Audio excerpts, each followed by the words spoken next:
Innate immunity और adaptive immunity, जो कि आज के टॉपिक का मेन लेक्चर जो है वो इन्हीं दो पे है। तो इनेट इम्यूनिटी में कौन कौन से सेल्स आते हैं? इनेट इम्यूनिटी में आते हैं neutrophils, eosinophils, basophils, mast cells, monocytes और macrophages, dendritic cells, natural killer cells और कॉम्प्लीमेंट सिस्टम। जबकि अडाप्टिव इम्यूनिटी जो है वो आगे से फर्दर डिवाइड हो जाती है टू टाइप्स में, ह्यूमरल इम्यूनिटी और सेलुलर इम्यूनिटी। ह्यूमरल इम्यूनिटी जो है वो उसमें कौन से सेल्स अपना फंक्शन परफॉर्म करते हैं? वो परफॉर्म करते हैं बी सेल्स। और सेलुलर इम्यूनिटी में कौन से सेल्स अपना फंक्शन परफॉर्म करते हैं? T cells. और बी सेल्स और टी सेल्स जो है वो किधर से बनते हैं? आपको पता है कि वो लिम्फोसाइट्स बनाते हैं। लिम्फोसाइट जो कि डब्ल्यूबीसी की बहुत ही इंपॉर्टेंट टाइप है, वो आगे से डिवाइड होती है बी सेल्स और टी सेल्स में।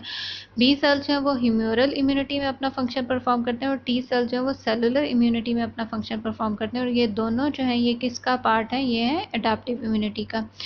अब जो कि लेक्चर का मेन पार्ट है वो है इनेट इम्यूनिटी। इनेट इम्यूनिटी को पहले हम समझेंगे कि इनेट इम्यूनिटी है क्या। जैसे कि हमने पढ़ा कि इम्यूनिटी की थ्री डिफेंस मैकेनिज्म्स हैं, three layers of defence mechanism है, स्किन, इनेट इम्यूनिटी और अडाप्टिव इम्यूनिटी।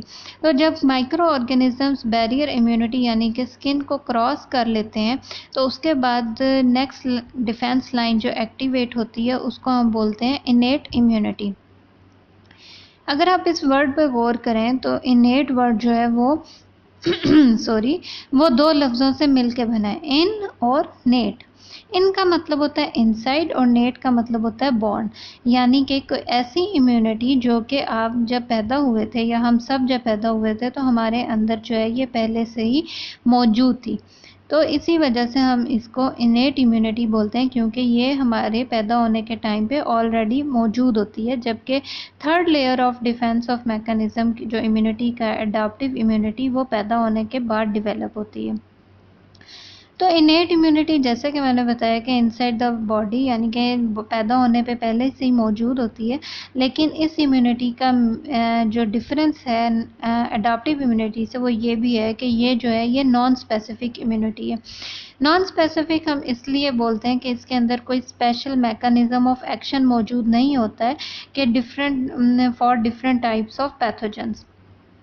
तो defence system of innate immunity जो है वो कंसिस्ट करता है वेरियस टाइप ऑफ सेल्स और कॉम्प्लीमेंट सिस्टम में। तो सबसे पहले जो सेल हम पढ़ेंगे इनेट इम्यूनिटी का वो है न्यूट्रोफिल। उसको पढ़ने से पहले मैं आपको बता देती हूँ, ऊपर मैंने जो लिखा है वो एक दफ़ा क्लियर कर देती हूँ। The word innate is made up of two words, in means inside and nate means born.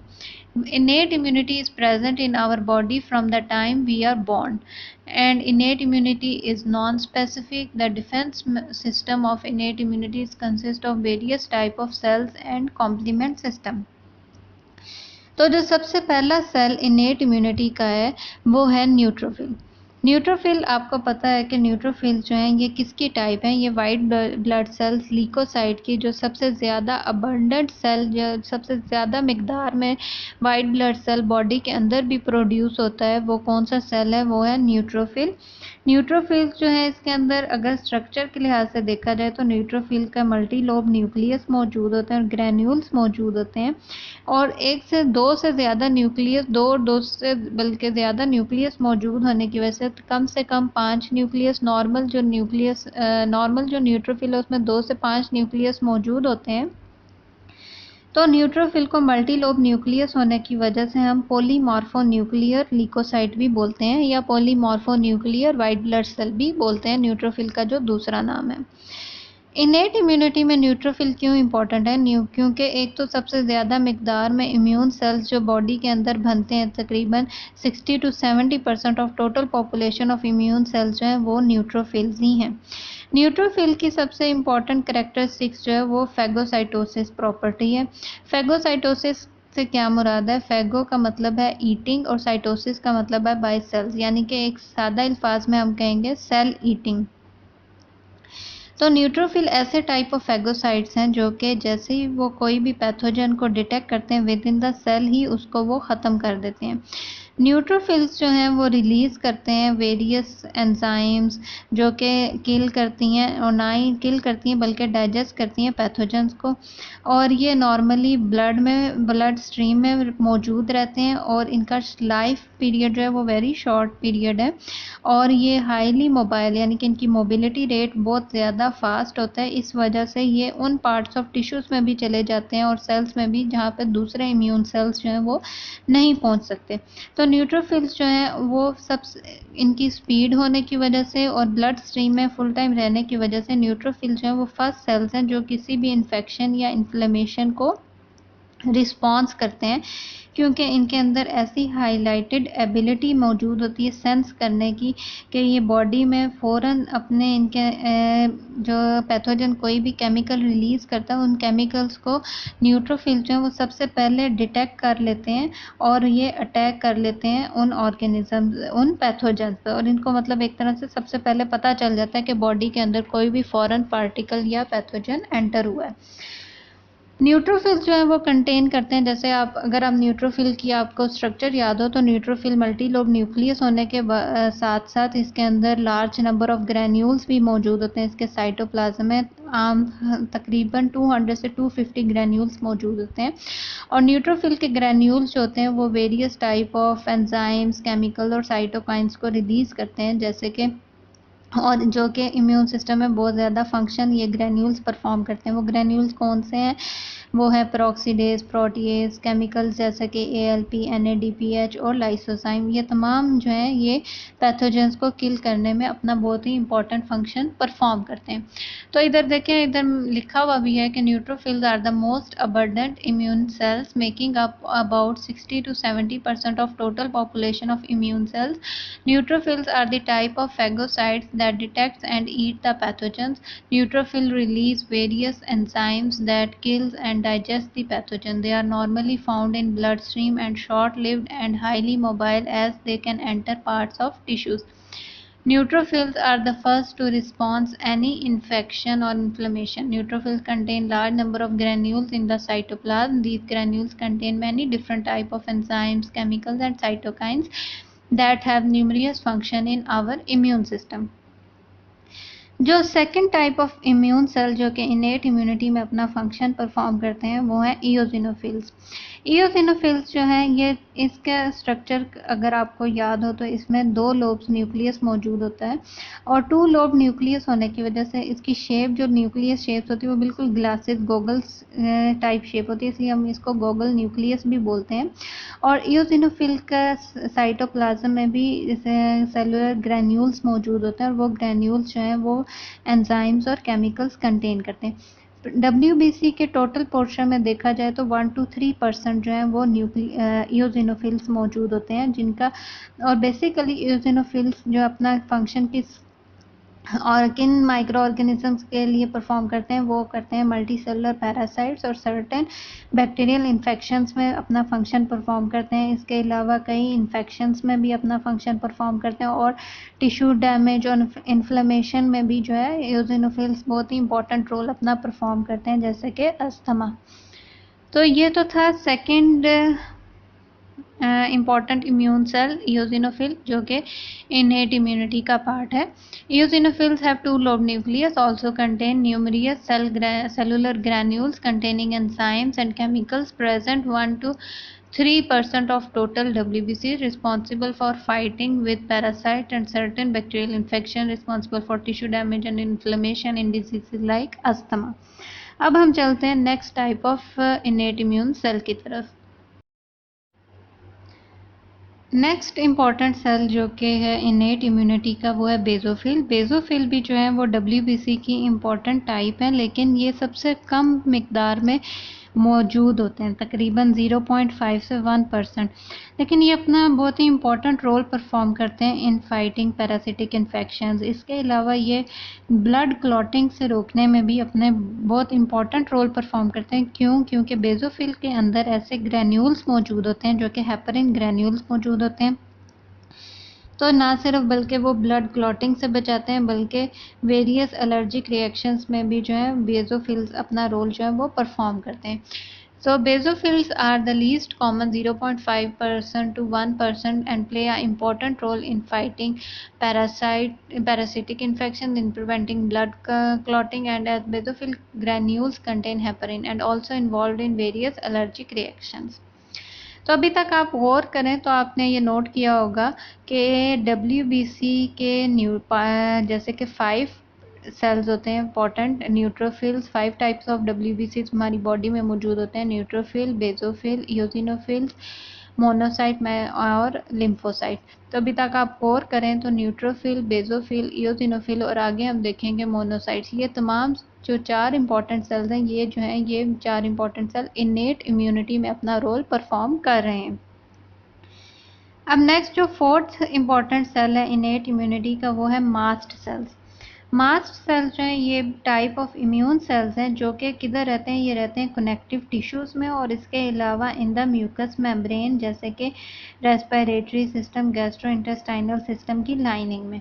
Mast cell जो हैं वो एसोसिएटेड होते हैं विद वाउंड हीलिंग और डिफेंस अगेंस्ट पैथोजन, लेकिन ये एसोसिएटेड होते हैं विद एलर्जी और एनाफिलेक्सिस रिएक्शंस की तरफ which has serious allergic reaction that cause to death. यानी कि जो serious type of allergic reactions हैं उनमें भी मास्ट सेल जो है अपना रोल परफॉर्म करते हैं। मास्ट सेल्स के अंदर जो है वो न्यूमरियस ग्रैन्यूल्स मौजूद होते हैं और वो ग्रैन्यूल्स क्या कंटेन करते हैं, वो कंटेन करते हैं अबंडेंट क्वांटिटी ऑफ हेपारिन और हिस्टामिन। हिस्टामिन जो है वो डायलेट करता है ब्लड वेसल्स को, जो कि प्रोड्यूस करता है करेक्टरिस्टिक साइन ऑफ इन्फ्लेमेशन, और उसके बाद वो किसको फॉलो करता है या हेल्प आउट किसकी हेल्प लेता है, वो फर्दर हेल्प लेता है न्यूट्रोफिल्स और मैक्रोफेजेस की। और मास्ट सेल इसके अलावा अपना बहुत ही इंपॉर्टेंट रोल परफॉर्म करते हैं, ये लिंक करते हैं इनेट इम्यूनिटी को अडेप्टिव इम्यूनिटी के साथ ताकि फाइट किया जाए अगेंस्ट पैथोजेंस के साथ। क्योंकि जैसे हमने इनेट इम्यूनिटी के बारे में शुरू में पढ़ा था कि इनेट इम्यूनिटी जो है वो नॉन स्पेसिफिक इम्यूनिटी है। तो इनेट इम्यूनिटी जब बहुत ज़्यादा स्पेसिफिक टाइप ऑफ फाइटिंग किसी भी पैथोजन के लिए चाहिए होती है तो तब बॉडी की अडाप्टिव इम्यूनिटी एक्टिव होती है। तो इनेट इम्यूनिटी को लिंक करने में अडाप्टिव इम्यूनिटी के साथ जो है वो मास्ट सेल्स जो हैं वो अपना बहुत ही इंपॉर्टेंट रोल परफॉर्म करते हैं। तो मास्ट सेल्स के बारे में इधर बोर्ड पे आप देखें तो लिखा हुआ है कि mast cells are the type of immune cell that resides in connective tissue and in mucus membrane like lining of respiratory and gastrointestinal system. Mast cells are associated with wound healing and defense against pathogen. Mast cells also have numerous granules that contain histamine and heparin. Histamine dilates the blood vessel which produce inflammation and recruits neutrophil and macrophages. They also help to link innate and adaptive immunity to fight against pathogens. Next जो type of sales हैं वो हैं macrophages और monocytes. Macrophages को हम macrophage बोलते हैं। Macrophage word जो है ये ग्रीक वर्ड है जिसका मतलब होता है कि लार्ज ईटर्स, यानी कि इनका स्ट्रक्चर वाइज भी देखा जाए तो मैक्रोफेजेस जो हैं ये लार्ज फैगोसिटिक लिकोसाइट्स होते हैं जो कि एबल होते हैं मूव करने के लिए outside vascular system by migrating across the walls of blood vessels, और ये एंटर हो जाते हैं between the cells in the tracking of invading pathogens, यानी कि पैथोजन को ट्रैक करते हुए ये सेल्स के दरमियान में भी मूव होते हैं। तो मैक्रोफेजेस जो हैं ये जब मैक्रोफेजेस ब्लड के अंदर एंटर होंगे तो इनको हम मोनोसाइट्स बोलते हैं। मोनोसाइट्स यानी कि सेल विद वन न्यूक्लियस। अगर आपको मोनोसाइट का स्ट्रक्चर याद हो तो मोनोसाइट के अंदर सिर्फ एक बड़ा न्यूक्लियस मौजूद होता है और उसके साइटोप्लाज्म में कोई ग्रेन्यूल्स मौजूद नहीं होते। तो पैथोजेंस जो है वो स्टिमुलेट करते हैं मैक्रोफेजेस को, तो वो प्रोड्यूस करते हैं कीमोकाइंस जो कि एक स्पेशल केमिकल होता है और वो अट्रैक्ट करता है दूसरे इम्यून सेल्स को to the site of infection. लिखा हुआ है कि macrophage came from Greek word meaning large eater. They are able to move outside vascular system and entering the areas between the cells to invade the pathogens. Similar type of cells circulating in the blood are known as monocytes. Pathogens stimulate the macrophage to produce chemokines, which are special chemicals that attract other immune cells to the site of infection. अब जो next type of immune cell है वो है innate immunity का, वो है dendritic sales. Dendritic cells को हम डेंड्रिटिक सेल्स क्यों बोलते हैं कि डेंड्राइट का मतलब होता है ब्रांचेस, और ये सेल्स जो हैं इसके अंदर डेंड्रिटिक सेल्स के जो सेल है इसके अंदर प्रोजेक्शन लाइक ब्रांचेस होती हैं, सेल से ऐसे प्रोजेक्शंस निकल रही होती हैं ब्रांच की शक्ल की, इस वजह से हम इनको डेंड्रिटिक सेल्स बोलते हैं। डेंड्रिटिक सेल्स जो हैं ये प्रेजेंट होते हैं उन टिश्यूज़ में जिनका कांटेक्ट एक्सटर्नल एनवायरनमेंट के साथ होता है, जैसे कि skin and inner lining of nose, lungs, stomach and intestine. तो अभी देखें अभी मुकम्मल नहीं हुआ डेंड्रिटिक सेल, हम आगे फिर पढ़ेंगे, लेकिन जो अभी तक बोर्ड पे लिखा है वो है कि these cells are known as dendritic cells because they have branch like projection from these cells. Dendritic cells are present in those tissue that are in contact with the external environment like skin and inner lining of nose, lungs, stomach and intestines. तो dendritic cells जो हैं ये type of antigen presenting cells हैं। Dendritic cells को हम APC cell भी बोलते हैं। एंटीजन प्रेजेंटिंग सेल्स क्या करते हैं, ये डिटेक्ट करते हैं पैथोजेंस को, और ये उन पैथोजन की सरफेस से एंटीजन को ले लेते हैं और फिर क्या करते हैं इन एंटीजन्स को वो लिम्फोसाइट को देते हैं। तो फर्दर वो फिर अटैक जो होता है इन पैथोजेंस पे वो कौन करता है, वो अटैक किया जाता है लिम्फोसाइट से या उन एंटीबॉडी से जो कि लिम्फोसाइट प्रोड्यूस करते हैं। इस वजह से हम इनको एंटीजन प्रेजेंटिंग सेल्स बोलते हैं क्योंकि ये एंटीजन को प्रेजेंट करते हैं टू लिम्फोसाइट्स। डेंड्रिटिक सेल्स को हम लैंगरहैंस सेल्स भी बोलते हैं क्योंकि जिस साइंटिस्ट ने इनको डिस्कवर किया था उसका नाम जो है वो लैंगरहैंस है, तो उसकी बेस पे हम डेंड्रिटिक सेल्स को लैंगरहैंस सेल्स भी बोलते हैं। डेंड्रिटिक सेल्स जो हैं वो सिक्रीट करते हैं टाइप 1 इंटरफेरोन्स जो कि बहुत ही इम्पॉर्टेंट रोल परफॉर्म करते हैं बॉडी का डिफेंस अगेंस्ट वायरसेस। तो पहले तो हमने पढ़ा डेंड्रिटिक सेल्स मौजूद किधर होते हैं, और अभी हम देखेंगे कि dendritic cells are type of antigen presenting cells, यानी कि मैंने जैसे बताया कि ये एंटीजन को प्रेजेंट करते हैं। कैसे प्रेजेंट करते हैं, antigen presenting sales APC detects the pathogens and they take the antigen that are present on the surface of these pathogens, और फिर क्या करते हैं डेंड्रिटिक सेल प्रेजेंट करते हैं these antigens to the lymphocyte and this lead to the attack on pathogens by these lymphocytes by the antibodies they produced। यानी कि antibodies कौन प्रोड्यूस कर रहा है, lymphocytes. They produce type 1 interferon secreted by dendritic cells play a central role in body's defense against viruses। तो अगर हम इधर गौर करें तो हम देखेंगे कि लिम्फोसाइट्स जो हैं कि वो तो अडाप्टिव इम्यूनिटी में अपना रोल परफॉर्म करते हैं, तो एक तरह से डेंड्रिटिक सेल्स जो हैं वो भी इनेट इम्यूनिटी को अडाप्टिव इम्यूनिटी के साथ जो है वो लिंक कर रहे हैं। नेक्स्ट इंपॉर्टेंट सेल जो है वो है natural killer sales. Natural killer sales जिन्हें हम NK सेल्स शॉर्ट फॉर्म में बोलते हैं। नेचुरल किलर सेल्स जो हैं ये भी इनेट इम्यूनिटी का ही पार्ट है, लेकिन ये उन माइक्रोब्स पे अटैक नहीं करते जो कि बाहर से आते हैं, बल्कि ये उन सेल्स पे अटैक करते हैं जो कि बॉडी के अपने ही सेल्स जब बॉडी के लिए ख़तरा बन जाए तो ये उन सेल्स को ख़त्म करने में मदद करते हैं, जैसे कि ट्यूमर सेल्स या वायरस इन्फेक्टेड सेल्स। जैसे कि आपको पता है ट्यूमर सेल या वायरस इन्फेक्टेड सेल यानी कि बॉडी के अंदर ही कोई नॉर्मल सेल जब एबनॉर्मल हो जाता है तो वो ट्यूमर सेल बनता है, तो उन सेल्स को नेचुरल किलर सेल्स जो हैं वो डिटेक्ट करके ख़त्म करते हैं। तो ये तो था नेचुरल किलर सेल्स। ये तमाम सेल्स जो थे ये थे इनेट इम्यूनिटी का पार्ट। अब इनेट इम्यूनिटी में एक सिस्टम है कॉम्प्लीमेंट सिस्टम, जो कि बहुत ही डिटेल टॉपिक है, लेकिन इस तरह हम इसको एक समरी फॉर्म में पढ़ेंगे। तो कॉम्प्लीमेंट सिस्टम जो है वो भी इनेट इम्यूनिटी का ही पार्ट है और जो कि इम्पोर्टेंट रोल परफॉर्म करता है इनेट इम्यूनिटी में।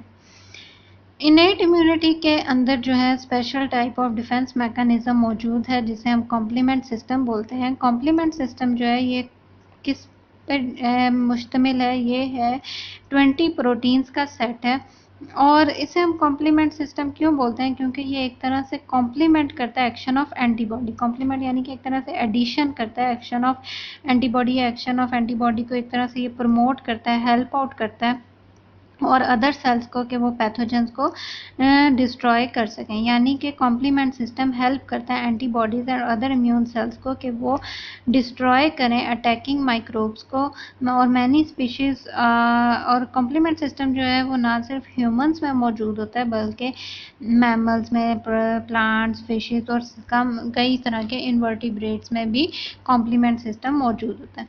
तो basic mechanism of action of complement system का वो ये है कि जब भी कोई पैथोजन बॉडी के अंदर एंटर होता है तो ये रिकग्नाइज करता है और by the antibodies present in our blood, और ये बाइंड करता है एंटीबॉडी को उस पैथोजन के साथ और एक्टिवेट करता है एक तरह से फ्लो ऑफ डिफरेंट एंजाइम्स जो कि एक्ट करती हैं on the surface of microbes उसको किल करने में।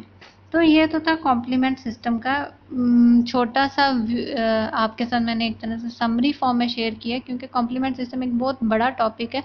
लेकिन अभी इनेट इम्यूनिटी में जब हम इसको शामिल करेंगे उस लेक्चर में हमने इसको एज अ समरी फॉर्म में ही शामिल करना है। तो complement system is a set of 20 proteins and it is known as the complement system as it complements the action of antibodies and other cells destroying the pathogen. The basic mechanism of action of complement system is whenever any pathogen enter a body, it gets recognized by the antibodies present in our blood, and the binding of antibody to the pathogen is most important factor for the activation of complement system. After it is activated, a cascade of different enzymes acts on the surface of microbes to kill it. तो एक तरह से ये भी जो है innate immunity और adaptive immunity को लिंक करने में कॉम्प्लीमेंट सिस्टम भी अपना रोल परफॉर्म कर रहा है। तो ये तो था आज के लेक्चर में हमने फर्स्ट लाइन और second line of defence of mechanism देखा। फर्स्ट लाइन स्किन देखा और उसके बाद second line of defence innate immunity को हमने डिटेल में देखा कि उसके अंदर कौन से सेल्स मौजूद होते हैं और क्या वो फंक्शन परफॉर्म करते हैं। पार्ट 2 में हम एडाप्टिव इम्यूनिटी के बारे में देखेंगे। आई होप कि आपको इनेट इम्यूनिटी का लेक्चर इजी लगा होगा। अगर आपको इजी लगे तो लाइक कीजिए, कमेंट कीजिए और शेयर कीजिए। Thank you so much.